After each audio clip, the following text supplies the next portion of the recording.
Okay, good evening, everyone. Welcome to the Tuesday, August 31st special called meeting. I would like to officially call this meeting to order, beginning with approval of the agenda. I move that we approve the agenda. Second. All those in favor say aye. Aye. Aye.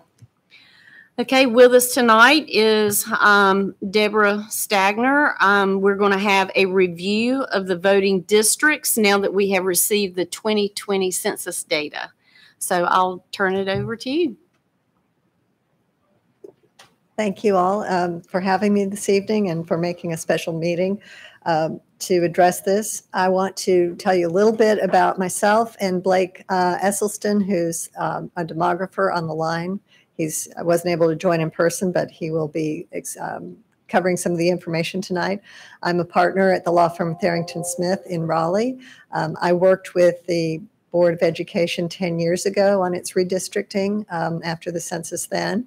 I've been doing this first round back in the 2000 census when I was a new attorney at Tharrington Smith. So every 10 years it gets a little busy doing this kind of work. It's a pleasure to be here.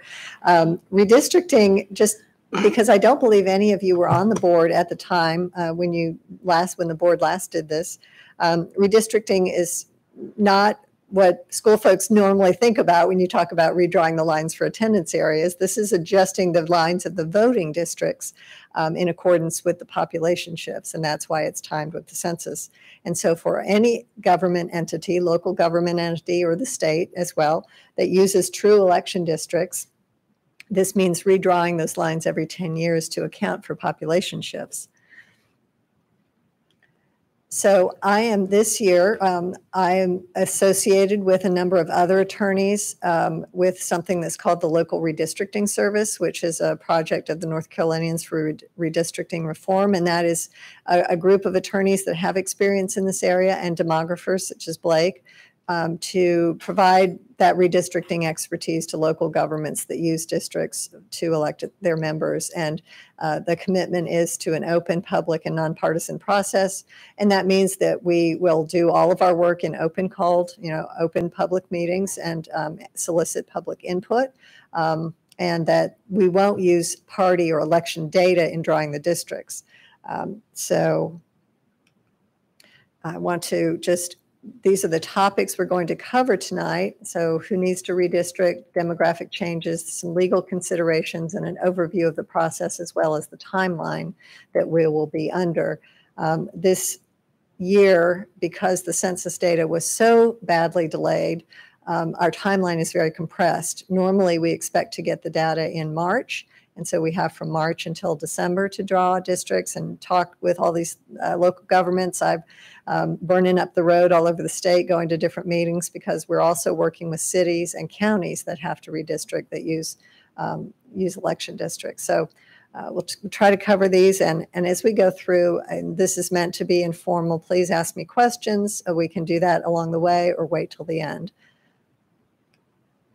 So I'm here because the Union County Board does need to redistrict, but the two things to think about in determining whether or not a local government needs to redistrict are these two questions I've got up there. There are about 36 school boards in North Carolina that are subject to redistricting because they use at least some true election districts. And that means that only the voters that are within those districts can vote for the board member that is from that district. There are things called residency districts, and that just means that the person has to live in the district, but the whole county can vote.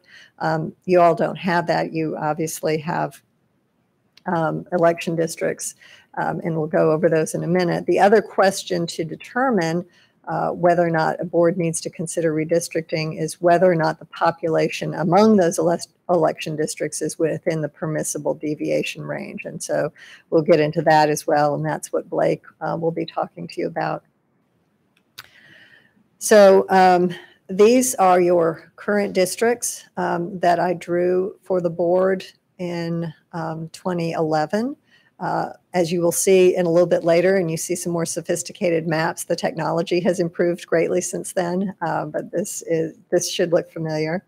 And so again, to get in a little bit into this the Union County Board of Education is one of those 36 school boards that have to consider redistricting because you have these 6 districts and you have board members elected from each of those districts. You also have 3 at-large members. I know that you're all familiar with that. But because there are some true election districts, you need to consider the question. And the structure of your elections was set by the merger plan between the county and city of Monroe in 1992. So that set the size of the board and the method of elections. So the second question that I posed in that slide was, is there a deviation among the size of the districts such that you have to redistrict, redraw those lines? And that's determining whether there's substantial equality. We'll use the term substantial equality because the principle of one person, one vote requires election districts to be apportioned so that each vote has equal weight, approximately equal weight. And regular reapportionment of those districts is necessary to prevent them from becoming so out of balance that some votes are not as impactful and they don't have the representation that other votes might. In the context of local government redistricting, districts don't have to be exactly equal in size. There might be some deviation from that perfect ideal population for a district to accommodate other principles that are important to the local jurisdiction. And we'll talk about what some of those guidelines or principles might be in a little bit. But the traditional rule of thumb for local government redistricting, and again, you may hear something different when it comes to state level redistricting for federal offices or state offices, but for local governments, the traditional rule of thumb that the courts have approved is that the ideal size, no district should be more than 5% or less than 5% of the ideal size. So we call that plus or minus 5% is the rule of thumb. And if it falls within that range, then if there were to be some challenge or question about the maps, the courts would have a presumption that it was complying with one person, one vote if it falls within that range. So now that we have this 2020 census data, and I did a few of these presentations before we knew that, and we were working on estimates, but we do have, they were released, the numbers were released on August 12th, and so Blake has had a chance to look at those. And we know that Union County Board of Education does need to redistrict because you've come outside of that plus or minus 5% for some of your districts. And so I'm going to let Blake now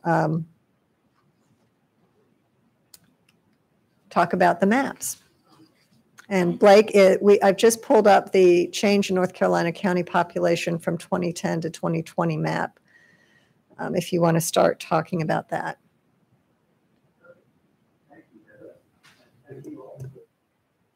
And doing the work that you do. So I often like to see visual explanations, and I spend a lot of time with maps. And so we're zooming out here to look at the state. And this is, as Deborah said, this map is based on the numbers that just came out earlier this month. And folks may have seen a similar map in various news outlets, but essentially it's, I think, an interesting story. What the colors represent here is green indicates growth, and the darker the shade of green indicates a more substantial percentage growth, and the yellows and oranges represent a reduction in population. And even though North Carolina had an overall increase of more than 900,000 people across the state, the majority of counties actually lost population. So 51 counties actually had a reduction. So those are the yellows and oranges that you see there. But there are also quite a bit of green. And we'll notice that the darkest greens are near the Mecklenburg County area, near the Wake County area, and near Wilmington, New Hanover County, and Brunswick County there. And Union County almost is in the darkest shade. So the darkest shade here is for over 20% growth. Union County had an 18% increase in its overall population. It went from 201,000 and change to 238,000 and change for an increase of almost 37,000 people. And this, looking at the entire state, is one way of looking at a familiar map and seeing that the distribution of population change is not equal. So that's true across the state, but it's also true within these counties. So if we look at this map, this is from Tyler Dukes at the News and Observer. This is actually showing with a similar color scheme, using more of a tan instead of an orange, or khaki, I suppose, instead of orange. This is showing census tracts. So you can see within individual counties that there is a range of colors. And you can see Union County there to the southeast of Charlotte, and it is mostly green. But there are also some light brown colors. So this is just, again, showing that the distribution of population change is not even across areas. And that's why if it were even, we wouldn't need to redistrict, because all the districts would have had the same relative increase in population. So this is now a map that I made of Union County using the same color scheme as the earlier statewide map of the counties. Again, you can see the greens indicate a percentage growth, and the yellows and oranges indicate a reduction. So Union County is no exception. There is a variety. And I think the colors indicate that. There's only most of the reduction, these are census tracts, and most of the tracts that had a reduction are in that 0 to 5% reduction category. There is one tract right there in the middle that is between 5 and 10% reduction, but everything else is green, and you can see a concentration of the darker green near the Mecklenburg County border and the South Carolina border on the west side of the county. Blake? It turns out that the human eye and the human brain are better at understanding numbers instead of looking at color. Yes. Can you hear me? Can you just explain briefly what a census tract is versus a block, just so they understand a little bit about the bones? Yes, thank you. So the census uses a kind of hierarchy of geographic areas. And within counties, there are what are called census tracts. And these are usually meant to be around 4,000 people. That's sort of the goal, is to divide up counties into these areas that each have roughly equal population. And then within tracts, there are what are called block groups. And then within block groups, there are what are called blocks. And blocks are the fundamental building block of redistricting plans. Those are the smallest unit for which we get population numbers from the Census Bureau.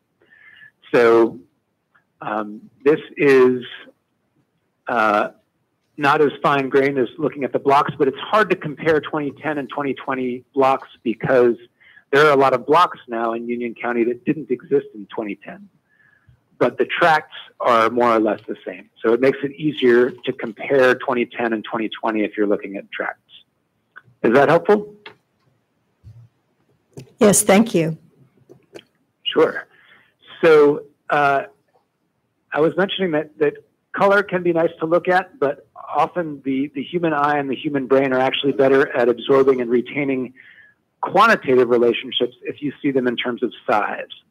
So in this case, the height of each of the tracts relative to the flat surface indicates the percentage growth here. So again, it's a similar story, but I think my brain and from what the research shows is that other folks' brains can kind of absorb and process these quantitative relationships better if they're seeing them in terms of size than just in terms of color. So again, there's a clear pattern here that more of the growth has been in sort of a concentrated area on the western and northwestern side of the county. Next slide.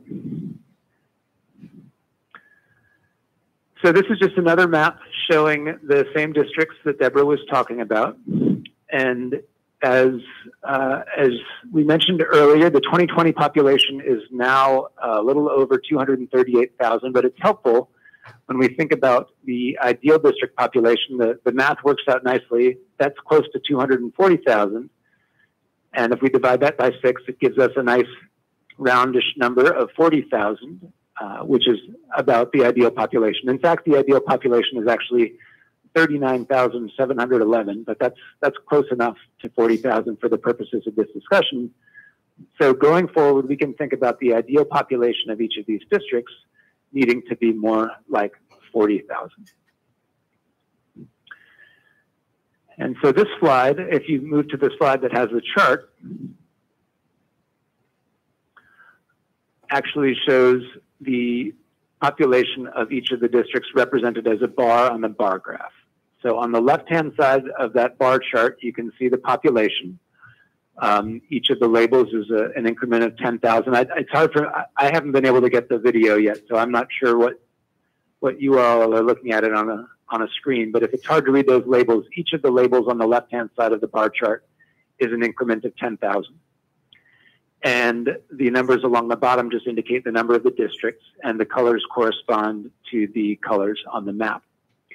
So the dashed, or the lines on that chart, the dashed line, the lowest line, indicates the low threshold for the acceptable deviation. That's the -5%.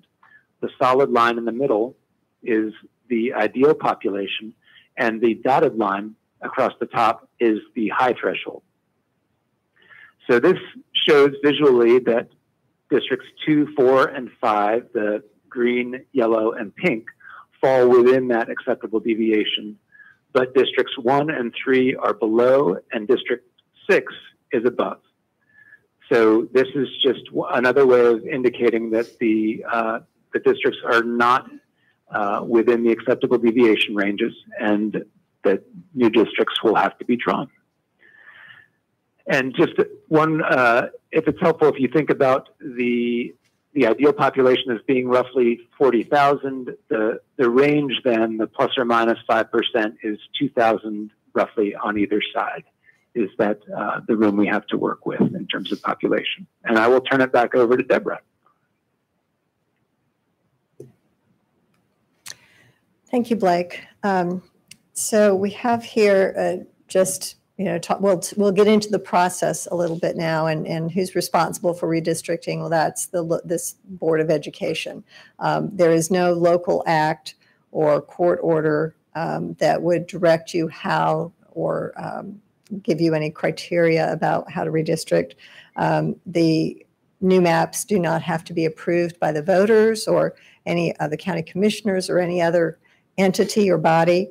And so in this case, the new districts are going to be adopted by this board with a resolution when the process works its way through and is finalized. I will remind you, if you weren't aware, and you may have gotten these materials, in 2011, the board was one of the 40 counties in North Carolina, fell within one of the 40 counties in North Carolina that was covered by Section 5 of the Voting Rights Act, which meant that any change to your election methods, including new districts, had to be pre-approved by the U.S. Department of Justice.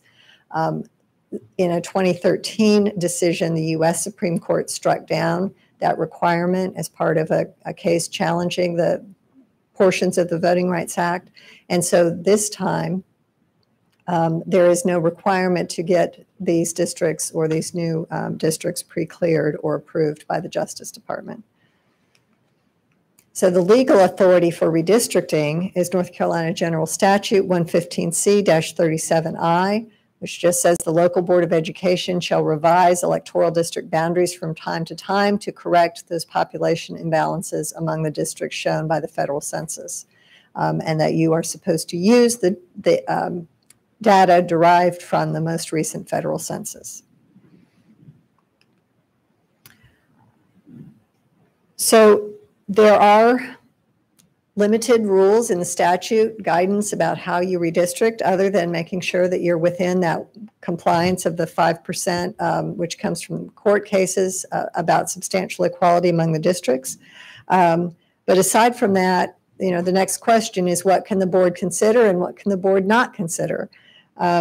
So even though the board is no longer subject to Section 5 of the Voting Rights Act pre-clearance requirement, every government in the United States is subject to Section 2 of the Voting Rights Act, and as well as the U.S. Constitution. So the Constitution says that, or as the cases and the courts have interpreted it, that election districts cannot be drawn for the purpose of impacting or discriminating minority voters or any minority citizens. And Section 2 of the Federal Voting Rights Act prohibits an election method that has the effect of denying minority voters an equal opportunity to elect candidates of their choice. So race cannot be the predominant factor in drawing districts unless those districts were originally drawn subject to some federal court order or consent decree in a voting rights case, or there is some compelling government interest, such as complying with Section 2 of the Voting Rights Act. And if a court were to look at a Section 2 claim under the Voting Rights Act, if someone were to say that a district was a jurisdiction, a government body had violated Section 2 by not drawing a district to accommodate a cohesive, sufficiently large, geographically compact minority group that's politically cohesive, that might be a challenge. And these are the three questions or issues that a court would look at. So as we're drawing maps, I will be talking to you about some race-neutral redistricting principles or guidelines, but complying with the Voting Rights Act under Section 2 is also something that we'll need to keep in mind, and looking at the population to see whether or not there was a sufficiently large and geographically compact majority of minority voters that could go in one district that would potentially allow them to elect a candidate of their choice. But if you have minority voters dispersed throughout the county, you can't draw them all into one district. Although you will recognize from your current map, you have kind of a squiggly looking district that goes across the middle of the map. And that was initially drawn under the merger plan to have a majority of Black voters and Black residents. And so that was the 1992 map, and that's how it was drawn, and that's why you have that one district that doesn't necessarily look like what you would think a district would look like if you're just trying to draw compact blocks of voters. But that was drawn with the clear intent to try to provide an opportunity for Black voters to elect school board candidates of their choice. And so that map was drawn in 1992 using 1990 census data, and at that point, Black residents made up about 60% of the population of District 1. Once the 2000 census data came out, District 1 was only about 46% African American, but it was also far below the ideal size for a district. And so then it was then in 2010, there were Black residents that only comprised 40% of that current District 1. And I think Blake might have some more numbers on that. So I just give you some of that history to explain why your districts look like they do now, and also why it may be potentially difficult to continue to keep District 1 as not even a majority. It wasn't a majority Black district in 2010 or 2011, but even more so now. And Blake will talk a little bit about those numbers. But one of the guiding criteria that the board had last time, and also to comply with that pre-clearance requirement under the federal Section 5 law, was to keep a high percentage of minority voters in District 1. And so that might be something that the board wants to think about, whether or not it can be done. I think that we do need to look at it to comply with the Voting Rights Act under Section 2, but it may be more challenging this time. So what are some examples? And I think I've sent a list that you might have with 8 or 10 guidelines, criteria on it that are examples of something you can think about. And this is the task that that the board will have tonight is to come up with these criteria to give to Blake and I as Blake starts to craft some new districts for you to consider. Required is that substantial equality in population that we talked about, and that's the total population. That's little kids, people that aren't registered to vote. It's everyone, total population as counted by the census. Contiguity is a consideration that you might have. If you'll remember, as I'm sure you're aware, District 1 bisects District 2. District 2 is not contiguous, but that was drawn with that intent in mind of keeping that, trying to not have District 1 be so underpopulated and still maintain a high level of percentage of Black voters in that, or Black population in that district. So as you're looking at your criteria, most jurisdictions do attempt to keep their districts contiguous and within one boundary. Whether or not that's possible, that might be something you want to give some thought to.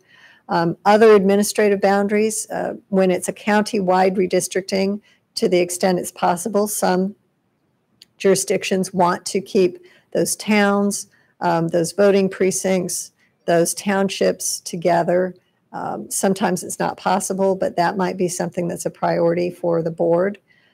Keeping communities of interest together, prioritizing intactness of certain neighborhoods that have always been together in a single district, other historical or cultural communities, economic communities. There might be things that you all are aware of because you live here in this county and you know your county, you know your geography. There may be things that you think are important, areas you think are important to keep together. And then using boundaries like physical features like waterways and roads. Those are things that I think form a sort of an intuitive, natural boundary that you might want to use and consider important. And then some more examples. Preserving those existing districts. There's certainly nothing in law that would require you to start from the map that you have now. You could just say, we're going to start and draw 6 brand new districts. I think most jurisdictions, in my experience, don't want to do that. In order to have that, avoid voter confusion, avoid upsetting expectations that people already have, most folks want to start from that core of those existing districts and make changes where needed. Compactness, something that you might want to consider. Again, it's not how your current districts are necessarily drawn, but if you want to prioritize that, could be something that the board allows or gives direction to. Avoiding pairing incumbents. That's something people are often worried about, whether or not we can take into account where the current board members live. Yes, it's something that you can certainly take into account. It's not required, it's not prohibited. If it's a priority for this board, you can certainly give direction to us to keep that in mind and put those incumbent residences on the maps that you consider so you can see where you are and tell us that you don't want to put 2 incumbents together. As you saw, you know where the growth is in your county. It's in the western part of the county. You might want to have that in mind and say, we would rather have those districts be a little bit on the lower side, still within the permissible plus or minus 5%, but a little bit on the lower side because we know we're going to continue to have growth there. And that maybe it won't be such a big change 10 years from now when you have to do this again. It's not required. It's something you might want to keep in mind. And then again, it's something that's not required at all, but I find that very often school boards like to know that there are going to at least be some certain number of schools in each district so that there's not one district or 2 districts that don't have any schools in them. So if you think that's important and you want to give direction to that, let us know. Again, talking about partisan, we understand that this is a partisan board as far as how you run for election, but we're not going to take into account any party or voter or election data in drawing those districts.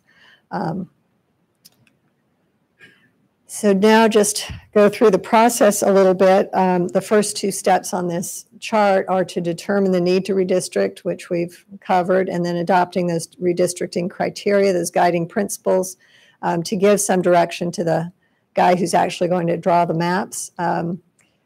Blake will prepare 2 to 3 alternative plans, and I will work with him on that to make sure that they're, again, legally compliant. Holding a public hearing, that's something that is not required by statute for school boards, but it's certainly something that we recommend because we believe that it's important to have to have the public input. And this is a process that is going to affect your county and your constituents. And so we recommend a public hearing. It's not required by law, though. Yes. So when we've done realignment with respect to our clusters in from our school thing, we had a demographer, and you could look at the map and it went down to the roads and the subdivisions. Will we get maps that look like that, or are we going to get maps that look like that? No, Okay. you will get much more detailed maps. I'm going to speak for Blake, but he can confirm that. We have all that data. He has all that data. And I think he talked about some of the census blocks are not the same as they were when those maps were drawn.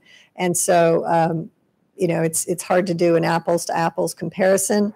But when he's bringing in, and I think, when I did this before, I brought in much more close-up maps of each district so that you could see those roads. And so we'll have the ability. So if we have public hearing, people Absolutely. can come in and see exactly where they Absolutely. are, where the boundaries are. And again, I'll let Blake speak to that a little bit, but I do think maybe it's possible to put in, I don't know if interactive is the right word, but when you post on your website, put on it's not just a PDF that's static, but you can actually zoom in and look at that.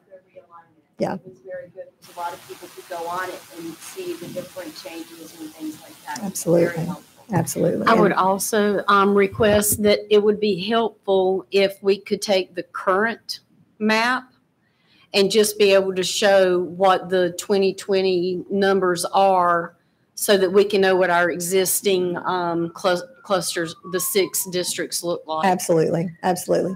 And you all are thinking ahead, and I really appreciate that. This is meant to be more of a high level view, but we will get all of those more detailed, charts and maps and everything to you, because that's all very important. It is very important to know that and understand that. And Blake can probably, and I'll let him jump back on in a minute, he can probably tell you what the population, I know he had the bar chart, but he can probably give you a little bit more granular detail on that.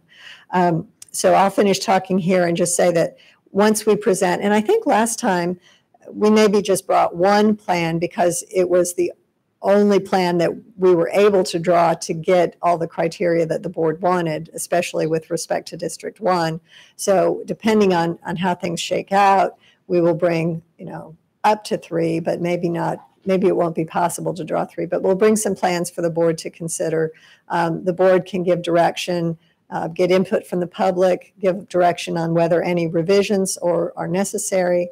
And then ultimately the board will adopt a resolution, and a copy of that resolution goes to the Board of Elections, hopefully in enough time for them to let folks know before the candidate filing opens up in December. So I am going to, and just one last thing, that's why we're sort of in a crunch as far as the timeline, because although your elections are not until later, you do have primaries though in March. So keep forgetting since the last time I was here talking, you have changed that. But your filing period opens in December 6th. And so we will try to get these maps and have a timeline set so that you all can adopt your resolution in enough time to give the Board of Elections an opportunity to kind of digest that. So I'm going to let Blake talk about the timeline and maybe answer some of those questions about the maps.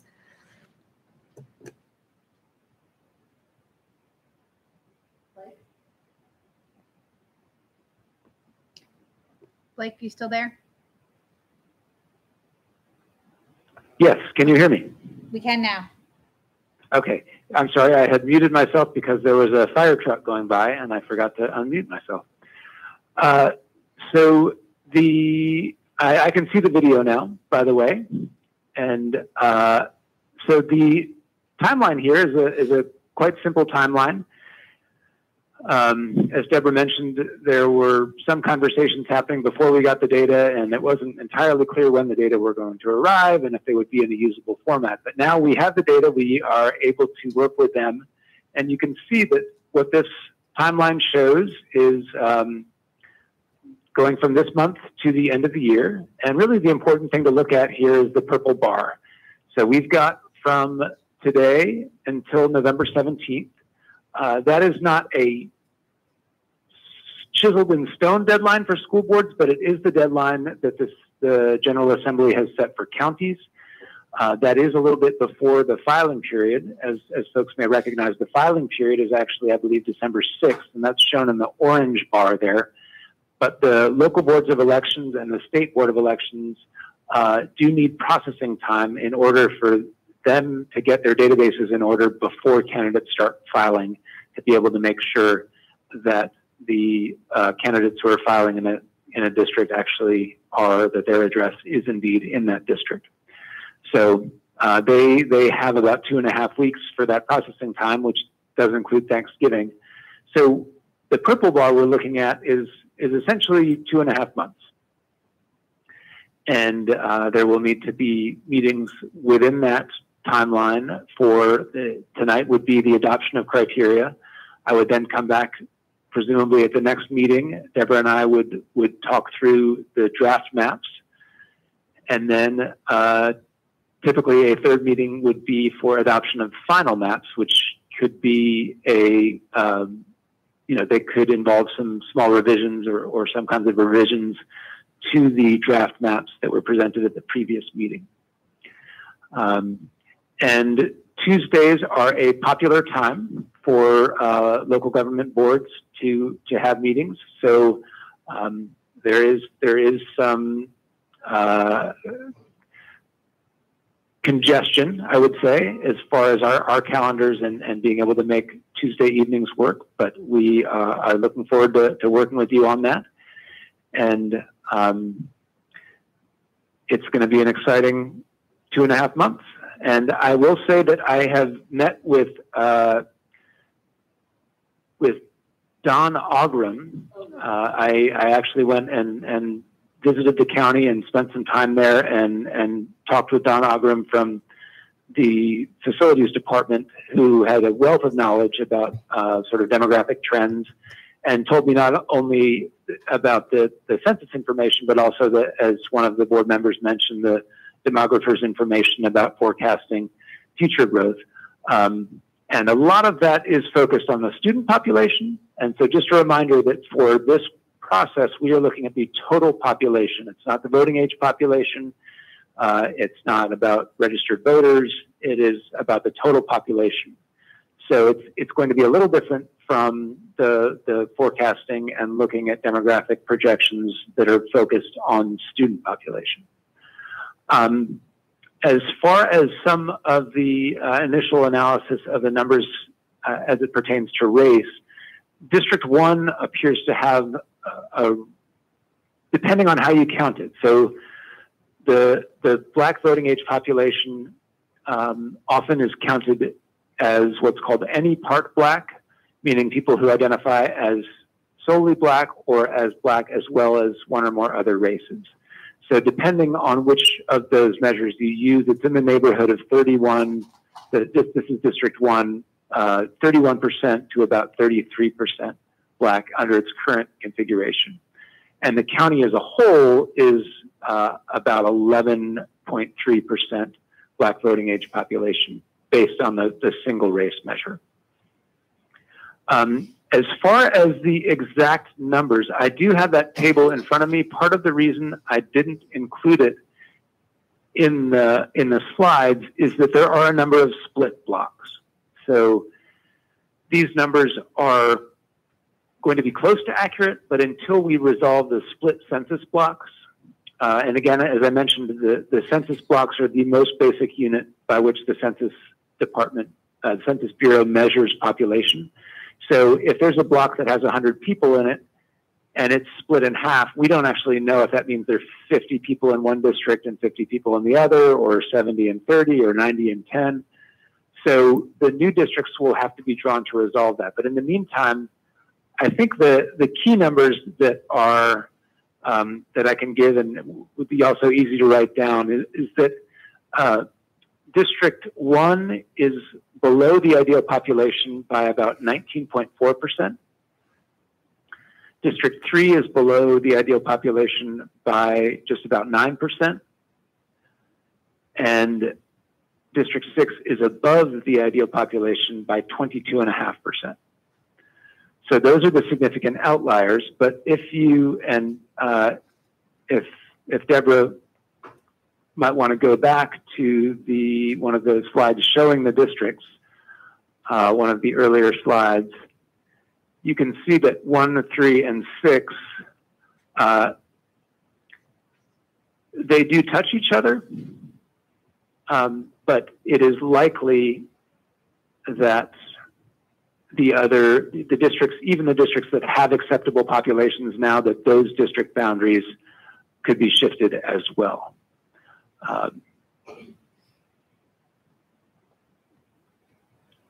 In other words, and this, let me see, yes, Deborah's got a perfect slide up right now. You can see that here, again, what Deborah was mentioning about how District 2 is currently not contiguous, the two parts of it that don't connect. That's something that you all could choose to specify as a priority, that should be addressed. Or that could be a consideration, if not a priority, but something that would be a kind of a goal, an aspiration to resolve that. And the other population changes, as I said, even though 2, 4, and 5 have acceptable populations now, it is entirely likely that those would need to be changed just to make the larger puzzle work. Did I address there? I appreciate Deborah bringing to my attention some things that would be helpful for me to add in. Are there any other questions or follow-ups about that? I have a few questions. In terms of the voting precinct changes, will there be any precinct changes before this, or? So I'll answer that if that's all right, Blake. The voting precincts are not part of the census, and they're something that is, it's an administrative boundary that we can take into account if that's important. And I don't remember if that's one of the criteria that the board used last time or not. But so we have to accept the voting precincts for what they are on the ground. And if it's important for my speculation is that we will not be able to use whole precincts to draw, sort of as the building blocks for districts, that some voting precincts will need to be split. But if it's important to the board to split as few of those as possible, that's certainly a guideline and a criteria you could give to us. I was just thinking, because we don't have a lot of time really between, depending on when we adopt this and when the election needs it to form ballots and everything. So. Right. It's certainly easier for the Board of Elections to have fewer split precincts, and it's easier on voters, but it's not always feasible in order to balance the population, because they don't necessarily take, and Blake, correct me if I'm wrong, but I don't believe they necessarily take population into account in the same way as we do for voting, creating voting precincts. Okay. And, right. So precincts are designed, or at least historically have been designed to have roughly comparable numbers of voters, so that you have at the polling place on the general election day, that each polling place can handle the number of voters that are likely to come, so that you don't have one polling place that's got an overwhelming number of voters. Actually, Deborah, if you can go to slide 5, near the beginning of the presentation, that map actually shows nicely that most of the district lines do follow precinct boundaries.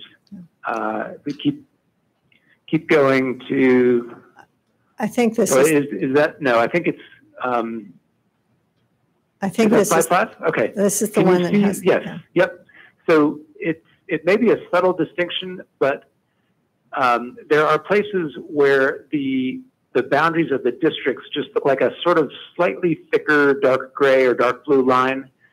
But there are cases, mostly in the boundary of District 1, where it is a black line, and that indicates where the district boundary and the precinct boundaries do not coincide. So for example, the entire boundary of District 4 does follow precinct boundaries. Same for District 5, District 6. But Districts 1, 2, and 3 have boundaries that do not follow precinct boundaries. And I can certainly communicate with the Board of Elections in Union County to determine if there are any precinct changes in the works. They tend to be less and less common, especially now that early voting makes it easier for people to vote at other locations outside of their precinct. A lot fewer people are voting at their precinct polling place on the day of the general election or a primary, but on election day. So there has been less of a trend toward adding new precincts unless there's been really dramatic population growth. But since Union County has had some really dramatic population growth, it might be worth checking to see if there are any precinct changes contemplated for this year. Okay, and then the next question, does the differential privacy with the census, does it affect the numbers for Union County at all? That's a Blake question. Blake, can you talk about that? The answer is yes. The differential privacy applies to the entire country. The good news is when we're looking at districts of roughly 40,000 people, let me briefly explain what differential privacy is. The census is required by law to protect the information of individuals and individual households. And because of the sophistication around computing and mathematical methods and other data that's available out there, people have been able to show that the way that the census released data in the past, actually, sophisticated mathematicians could find out information that was supposed to be private. So what the Census Bureau has done is at the block level, they've done what they call jittering the information. So they've added some noise so that it's actually, if you were to look at one specific block, there's a good chance that the numbers that the census is not accurate. But once you get to collections of blocks that are 500 people or more, then the overall totals are reliable.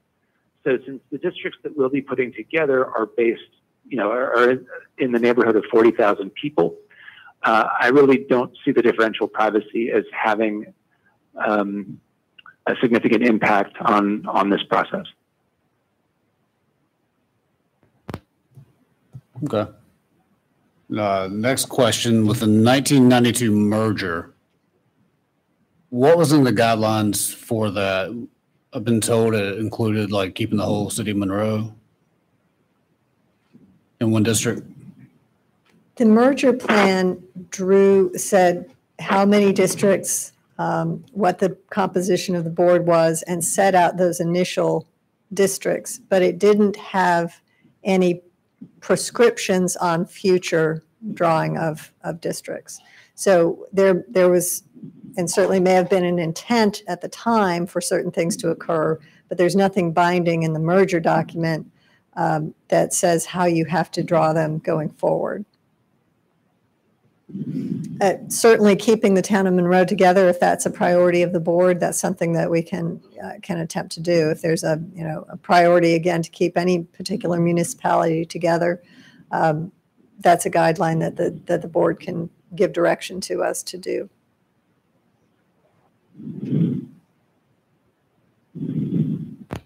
And then, are there any more minorities that we need to look out for?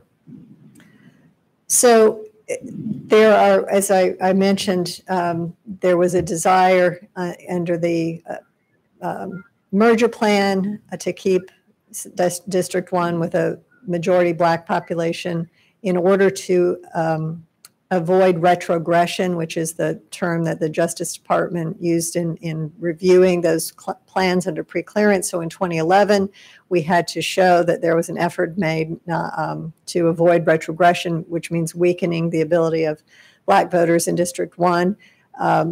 But under Section 2 of the Voting Rights Act, the other minority that you might be thinking of is a Hispanic group. And so you can't discriminate against, even though Hispanic is not a racial group, you can't discriminate against Hispanic voters. And if there is a majority of Hispanic community that votes as a cohesive block and is in an area and large enough and compact enough to form a majority in a district, you might have to consider whether or not that district should be drawn so as to accommodate and not dilute. You don't want to dilute the voting power of any minority group. And so, again, as we look at the numbers, it's not clear at this point whether or not that exists, whether such a voting group exists. But if it is, then that would be a consideration. And I think the bigger picture for you all to understand is that the districts need to be drawn so as not to dilute minority voters, whatever the minority, or over-concentrate them in one district so that their ability to impact elections in other districts is diluted again. So it's sort of the compaction or the spreading out. Either way, you can dilute the impact of minority voters. And so that's something that is necessary to keep in mind so that you don't create a voting rights, Section 2 of the Voting Rights Act violation. But it's not something that is going to be scrutinized by the Justice Department under a pre-clearance process. And Blake, I was just if I might add go. one, this is not a legal requirement, but as far as considering other racial or ethnic groups, if there is perhaps a concentration, I know, for example, in another county I'm working with, there's a large Vietnamese population. Or they may be first or second generation immigrants, but a concentration of people, for example, from Vietnam, or another jurisdiction has a concentration of people who are relatively recently arrived from Burma. And that could be considered a community of interest that you would ask to keep intact. So that, again, that's something you could opt to do. There's not a legal requirement, but if there's a smaller area and you think that it would be preferable to have a community like that have the same representatives, that is something that we certainly could consider as well. But that's something that you would indicate to us, and the more specificity on that, the more helpful it is for us.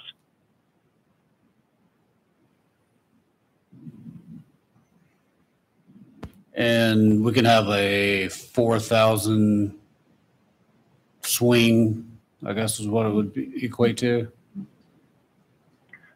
So 2,000 either way, so it could be up to 4,000. 2,000 below, yes. So the difference between the least populous district and the most populous district could be as much as almost 4,000, yes. Okay.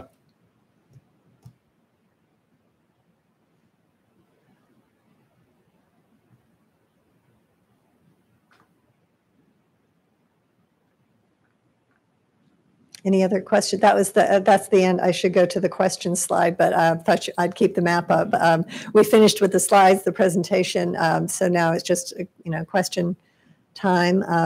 And if there are no questions, then the two sort of tasks for the board at this point are to determine what criteria, what guidelines that Blake should follow, and to come up with a schedule for our next meetings and presenting some plans for you to look at. It's a good segue. So board members, you have examples of guidelines for redistricting in board docs. There were 11 criteria that we can consider. So, and you can consider things that are not on that list. Too, like I said, I was trying to go through the range of possibilities, but every community is unique, so there may be things. Would we want to just start at one, and as a board, we'll start at number one if the pleasure of the board is to keep number one or edit or whatever? Are these hierarchical when we And so, and I don't have that. Is there a way to pull that up? I don't think so. I should have. I think number one is substantial equality among the districts, and that's required. So I I can, was going to say. we have to do that. so to comply with one person, one vote, no district should be more than 5% above or below the population of the ideal size district. Yeah. So that's a required, Mm-hmm. and we will take that as our marching orders to start with. So we'll keep that one. And really, Okay. and number We'll two, go to number two. and number two is really, again, that keeping in mind Section 2 of the Voting Rights Act. That's something that I think is a requirement that I keep in mind as I'm reviewing these maps. But you might want to take into account the historical nature of District 1 as a majority-minority district, even though it no longer is majority-minority and has not been for quite some time, but certainly keeping in mind the historical nature of that district is something that this board might want to, again, as you did in 2011, have as a priority. Can I ask a question? What is the rest of the makeup of District 1? Blake, do you have that information? I'm sorry, I couldn't hear the question. What is the rest of the makeup of District 1? It was 31 to 33%.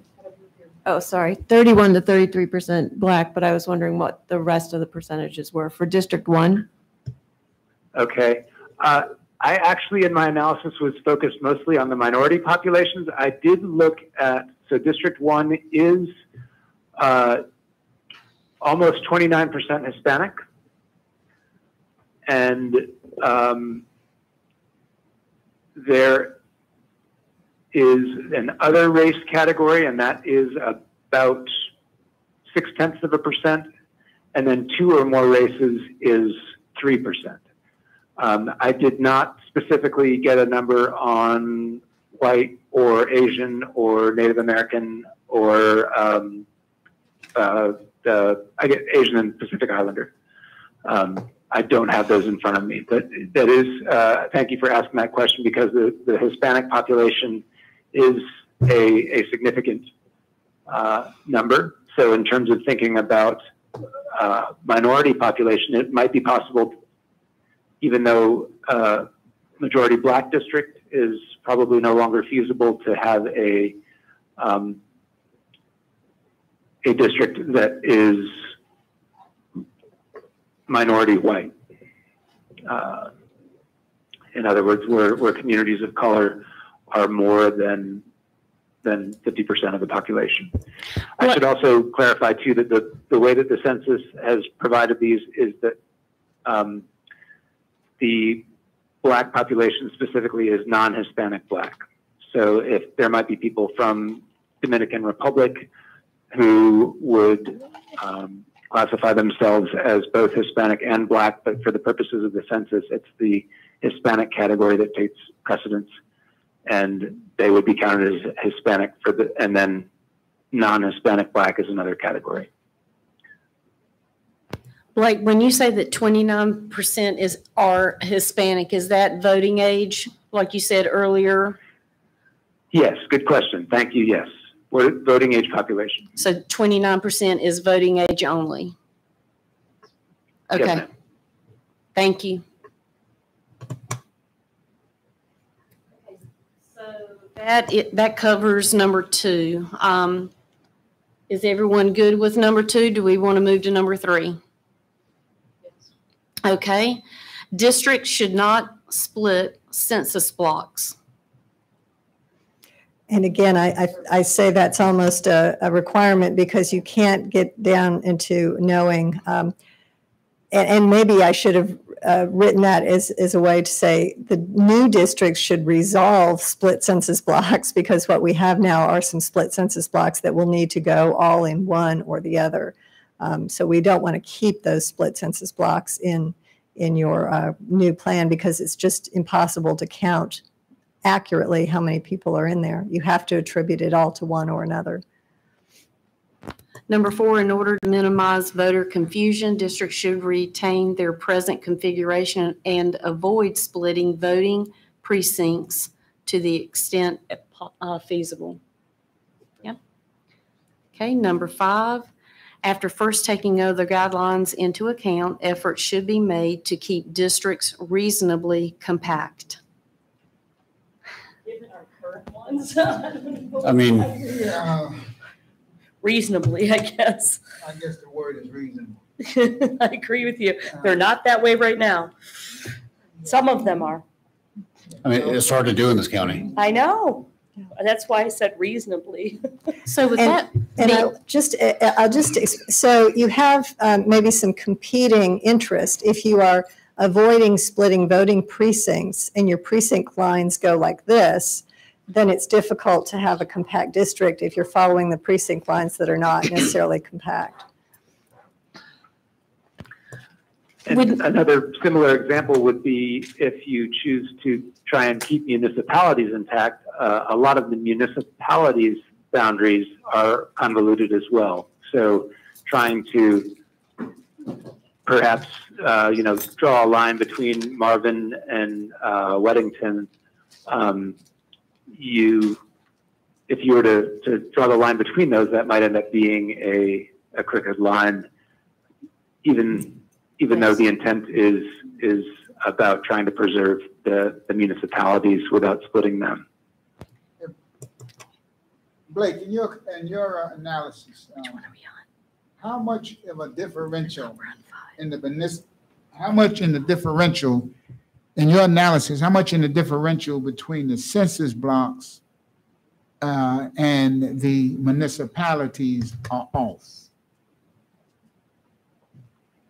I'm sorry, I'm not sure I understand the question. The difference between the census block, what, and the municipality? No, not the difference, but as you look at a census block, and then you look at municipalities, is there a lot of crossover in those? Would it be hard to keep a census block intact and a municipality intact? That's a good question. So every 10 years, part of the reason that the census blocks change is that the Census Bureau tries hard to get all these census block boundaries that are along a municipal boundary to follow the municipal boundary. So in an ideal world, you could follow municipal boundaries without splitting any census blocks. The challenge is that they don't always succeed in doing that, and also there are cities that continue to annex since April of 2020, which is the date that the count applies to. There are typically some annexations in places where the city limits have changed since then. So I would say 90+% of the time, you can be following the municipal boundary without having to split blocks, but there are some cases where they don't align. Does that address your question? Yes, and so that wouldn't necessarily cause you great pain in getting that reasonable districts, that in itself. No. Okay. No, exactly. And typically, the census blocks along the city limits that are split, I used the example before of 100 people, but often those, they may have 16 people, or so it's you can very much address the goal of trying to keep municipalities in single districts, and there may be a few tiny exceptions here and there around the border, but as I said, 90+%, you can do that without having to worry about splitting census blocks. Thank you, Blake. And I have one question too before we go any farther. These are one weight doesn't hold weight over another, or does it? Like number 5 would have a higher priority on number 6. I mean, let's see. The way that list is drawn up, obviously the first 3 are the They're set in priority, stone, the requirement, so.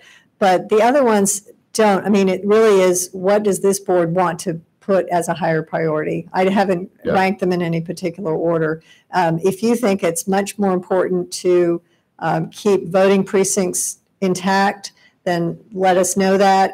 But say, to the extent that you can otherwise follow municipal boundaries and you can otherwise keep from splitting up, keep the boundaries compact, we want that, but this is our number one. So just let us know. Otherwise, Blake's going to go in and kind of do what makes sense in drawing the maps. The more guidelines and the more specific guidelines you can give him, the better. So the question I had about number 5 was, would now be an appropriate time to discuss if we want to keep district number 2 disconnected, or would we like for Blake to try and have it connected like everyone else, or have, District 2 has 2 different parts of the county added together? What's our preference? I hear what you're saying, but you said last time they couldn't make a map that didn't have it the way it was, right? Again, last time we were trying to keep that District 1 with as high as possible minority population. In order to do that. That was the driver for that. Okay. Right. Okay.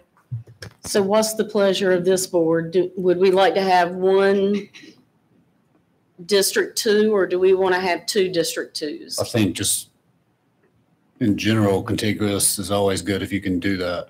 Okay, so then if Blake can do that, then that would be our first choice. Okay. And one thing too here, this is where it's helpful that we have the option of providing multiple drafts. What I may end up doing is saying, okay, here's what it would look like. Here's the best I can do while keeping 2 contiguous. And that's option A. And option B is without keeping 2 contiguous. So you can sort of see both. Can I make a suggestion that's different? Can we just go through the 11 and pick which ones we want and then go back to it and put it in order instead of going down the order and then picking the first one? Okay. So if we pick from the 11 and then we can go back and put them in, well, it won't be the first 3. So it would only be 8 to look at in order. Unless there are additions that we would like to make to this one, But I think it's more important. My thought was to pick which ones we would like as criteria, then to go back and rank them. Are you saying you want to pick as we go? Or choose the criteria, then rank them. So go through them all, say which ones we want, add whatever we want, and then go back and rank them. No? Yes? No, yes. Okay.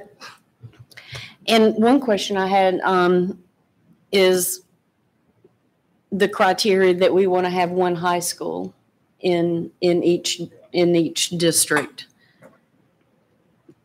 And I'm not sure I see that on the choices that are. Okay. It says it's 10, and it says at least number, so it's looking for a number, and then high school we would add, right? Yeah, so it didn't say high school was my confusion. It just said number of schools. Again, that is something that is not, it's only important to school board folks, and it's not something that's any kind of regular criteria. Some school boards, they represent every child in the county, so they don't necessarily think it's important to have certain schools. So I just put that up there because it's something that I have been asked about before. You can say we want a high school instead of we want a certain number of schools. So there's a high school in every district in ours, right? All 6 of them, right? At least one. I think mine are all split between a different district. But I think that we have that, and I think we should keep that. Even if if it wasn't on here, I just wanted to mention it. Yes. Yep. Okay. So 5 we're going to leave on, right? Right, correct? We're leaving 5 on. Okay, then in corporate municipalities may be needed to be divided, but divisions should be limited to the extent possible, correct? Okay. Anybody say nay if you don't like it? Effort should be made to keep current board members in their districts and avoid double bunking incumbents. And for people who don't know what that is, it's putting 2 incumbents in a single district in the redistricting. I had to look it up. Is everybody everybody good with that or no? Is everybody good with number 8? 9, So 8, we're good, yep. 10, Yep. 11. But 10, you're changing to high schools. No, I would like to just include at least one high school.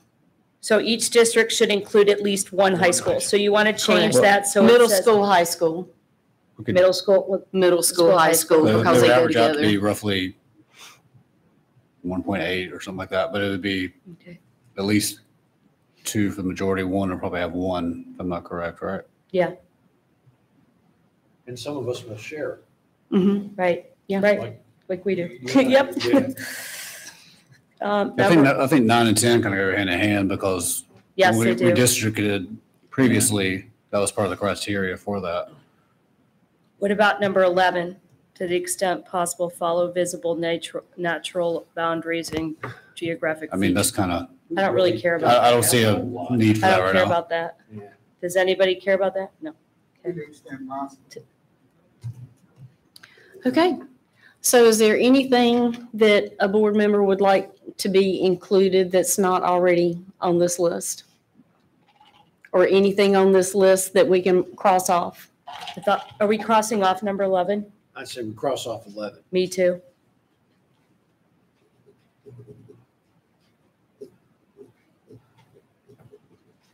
Okay. So we have 10 that could be ranked. But then 1 through 3, she's saying are actually That's- required. That's So, automatic. So then Those number are 1 would automatic. stay 1, number 2 would stay 2, 3 Yes, would stay right. 3. yes, Yes, I think, phrased a different way, we need to comply with the Voting Rights Act, and then, yeah. So we're at which one after 1, 2, and 3 do we feel is the most important? I think 4, 4 through 10. I think 4 is where it should be personally, I but agree. Uh, I I agree think with that. 10 should be up after 4. So 1, 2, 3, 4, straight in order. Okay. And you said 10 after 4? Yeah, Yeah, I think so. I mean, if you're trying to get, Okay. So number 1 for us is number 4, right? Yep. And then number 10, Number 10 you're, is 2. Or okay. 6. So can you Next. just, as you're going through, just tell me which? Okay. sort So of say- our number 1 is number 4 on your list. Okay, so if, say, and number 10 is the next one in priority, that each district should have one High school. high school and one middle school. Yes. And they're next door to each other, so Yeah. it shouldn't, for the most Are- part. well, what's the number we're shooting for? 1 or 2? Because I mean, at least 1. At least one. At least Okay. 1. It says at least. Yes. at Each least one. district should include at least 1 high school and middle school. Okay. Okay, next. 7. After secure criminals. Oh, yeah. What? 7? No, he's throwing that out. So number 3 is 7. Does anyone else have any? Is that good?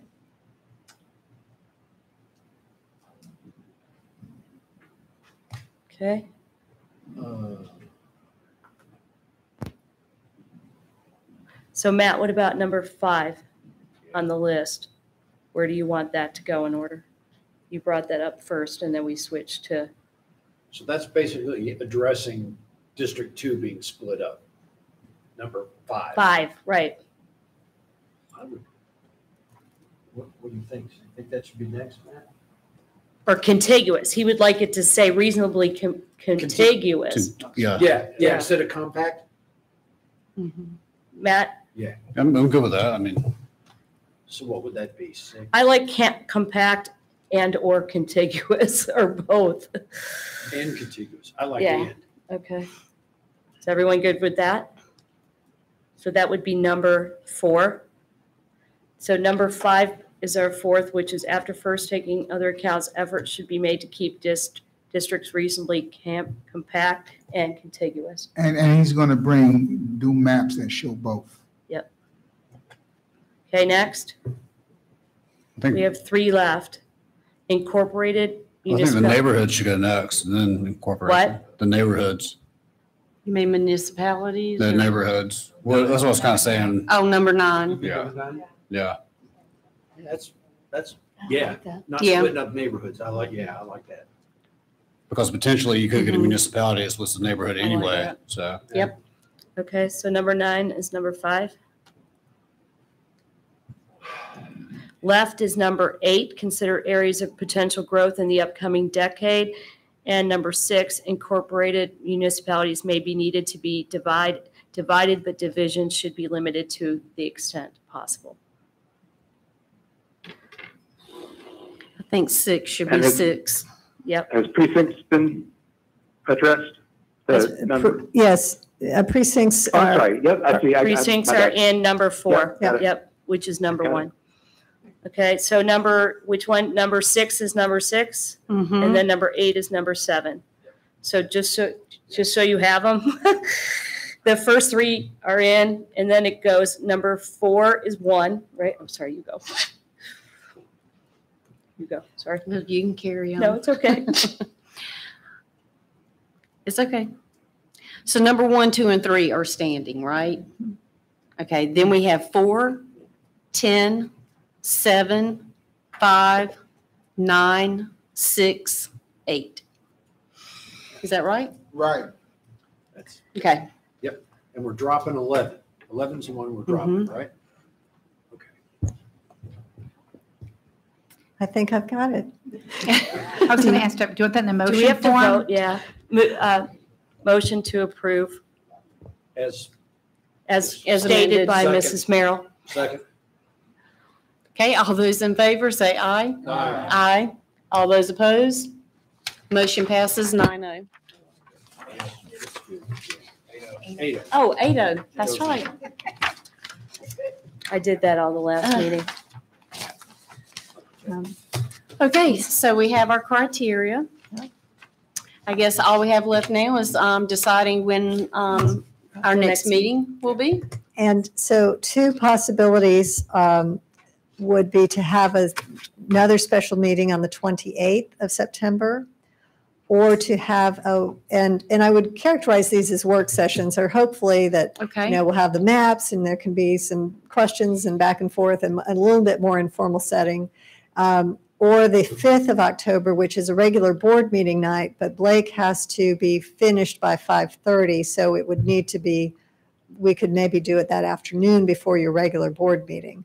I don't know how you feel about that, whether you'd rather have just a separate day altogether, or whether you'd rather have it earlier than on your regular day, but earlier in the day. Will we have maps at the next meeting? Yes. So the Okay, next then I would meeting- say completely separate. I would not want to Right. muddy Too the much. water with all of the other regular business that we have to do. And I'm not opposed to the 28th, except it's a Tuesday.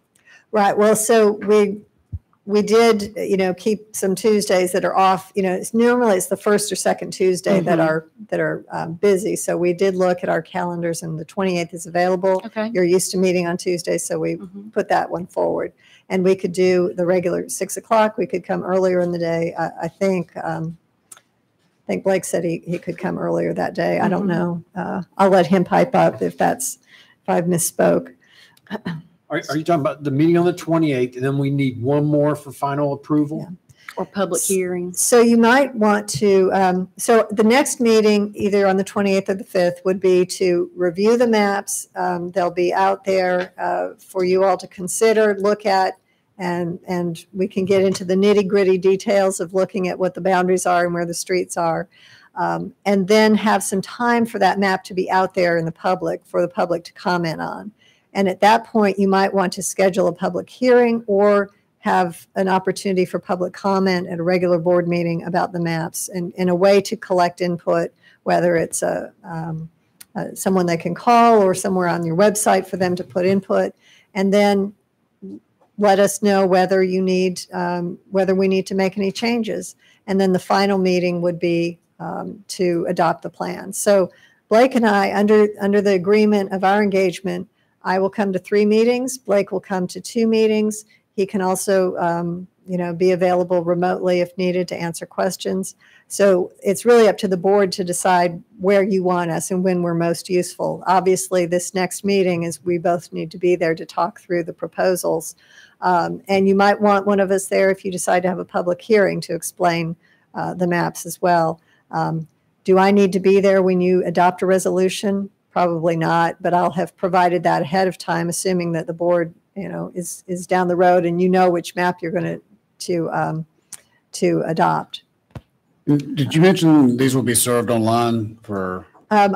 Blake can provide maps that can be posted online, that can be made available at your central office, that can be sent, wherever you want to post them. He can. And Blake, can you talk a little bit about that, about what kinds of maps you can have for the board to consider next time when we meet? Sure. And one thing I wanted to clarify too, and if this has already been said and I missed it, I apologize, but the draft plans will be provided in advance of that meeting. So it's not like you all will be seeing them for the first time at that meeting on the 28th. They will be provided in advance. And yes, I can provide them as an interactive online map, as Deborah said, where you can zoom in and pan around.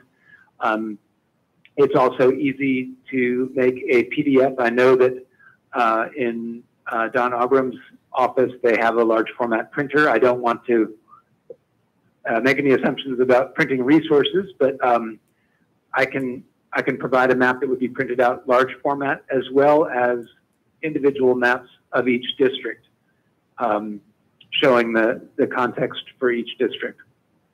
So there would be both PDFs as well as the interactive kind of maps, as well as the statistics. So there would be tables providing statistics about the populations of each district.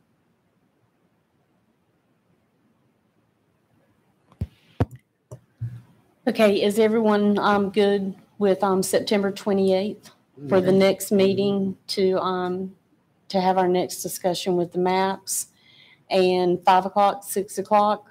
What would everyone like? I'm sorry? He said he could come early. How early? Well, I know some of our board members have jobs in Charlotte. 5:30? Meeting at 5:30? Start at 6. Okay. do Same it- as today. Same as today. Okay, 6 o'clock. 28th?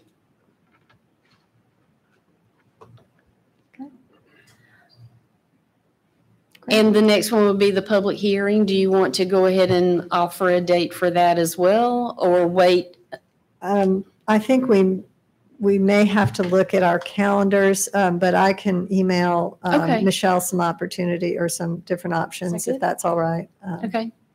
And then we can we have, our November 17th that we'd like to get these done before Thanksgiving, so that then, the Board of Elections has time before December 6th to get those processed. And so we'll sort of look at the end date and back our way up. I don't know. I know you have a November 2nd meeting, which is election day, so you may move that, is my understanding. Yeah. So be thinking about that. You might want to, schedule a public hearing in conjunction with a regular board meeting, or have it at a different time. But that's certainly something that you can. But it sounds like our goal should be that maybe the week of the 8th, November 8th, is when we would want to finalize this. I think Before- that would be Yeah. the idea. So we That's would my like to question. wrap this up the week of the November 8th. We meet the Tuesday after election, right? Or we're going to meet on Thursday? Typically, we move it to the Thursday, which would be the 4th. So we could maybe vote on it the 4th? That would, yeah. With all the other business, or do we want this separate? Just, what do you think? It's currently scheduled November 2nd. Mm-hmm. The meeting is? Not as big of a list. Oh, it's municipal election, so we don't move it, do we? Thank you, Donna. We don't usually move for municipal elections though, right? We're going to keep it that Tuesday? I don't know, Mike, I don't remember meeting on an election day, but I don't know that we have or haven't. So do we want to decide now to move our meeting to the 8th and put it on the agenda, the 4th, and put it on the agenda for that? I say we move it to the 4th. The regular move the regular meeting to the 4th, and roughly anticipate this being on the agenda for the 4th. Does that sound? That sounds For a fine. vote, you're talking about, On the 4th then. Yeah, for a vote. move the regular meeting and aim to have this on the agenda for final approval on the 4th. So we're looking at a public hearing in October at some point. Yeah.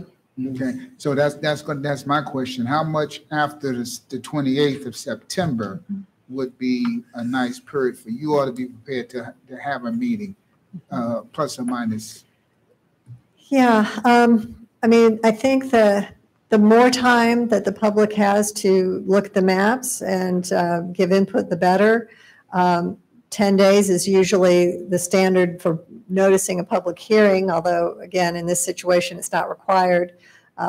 So I don't know, whether, again, the 5th is your regular meeting. That might be a little bit too soon. Right. But it's not, it's not an impossibility.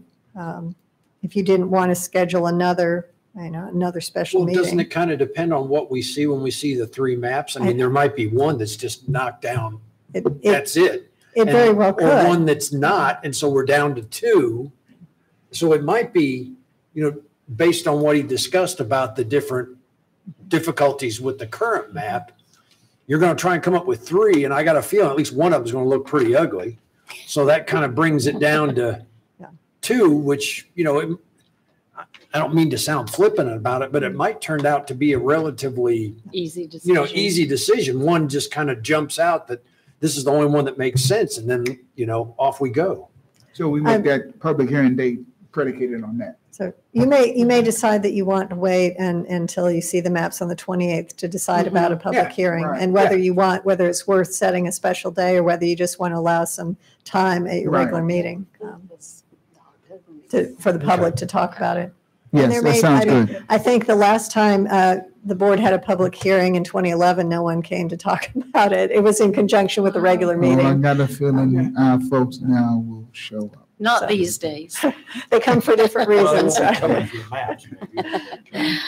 Okay, so I think we have a game plan. That and- sounds great. Okay. Thank you, Blake, for being with us tonight. Thank you, Blake. Absolutely. Okay, if there are no other questions about this criteria or meetings, I will accept a motion to Motion adjourn. to adjourn. Second. All those in favor, say aye. Aye. Aye.